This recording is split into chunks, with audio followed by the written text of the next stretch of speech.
बिबेवाडी परिसरात एका व्यावसायिकाला 10 लाख रुपयांची खंडणी मागणाऱ्या तरुणाला पोलिसांकडून अटक। पुणे शहरात गुन्हेगारी दिवसेंदिवस वाढत चालली आहे। हत्या, अत्याचार, लूटमार, खंडणी, फसवणूक अशा बऱ्याच घटना आता समोर येत आहेत। अशातच आता पुण्यातील बिबेवाडी परिसरात एका व्यावसायिकाला 10 लाख रुपयांची खंडणी मागणाऱ्या तरुणाला पोलिसांकडून अटक करण्यात आली आहे। मिळालेल्या माहितीनुसार शहरातील व्यावसायिक गौरव प्रमोद दुगड यांना त्यांच्या कुटुंबाला जीवे मारण्याची धमकी देऊन ही खंडणी उकारण्याचा प्रयत्न करण्यात आला आहे। मात्र पोलिसांना याची माहिती मिळताच त्यांनी हा कट उधळून लावला। अमित दत्तात्रय थोपटे असे आरोपीचे नाव आहे।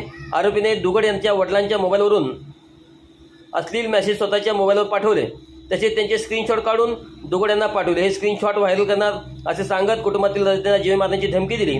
धमकी दिल्यानंतर त्याने 10 लाख रुपयाची खंडणीही मागितली। या प्रकरणातील तक्रार गौरव प्रमोद दुगड यांनी पोलीस ठाण्यात केली आहे। दरम्यान या प्रकरणाची पोलिसांना माहिती मिळताच त्यांनी डमी व्यक्ती आणि चलनी नोटांची व्यवस्था करून आरोपीला पैसे जमा झाल्याचा खोटा मेसेज पाठवला।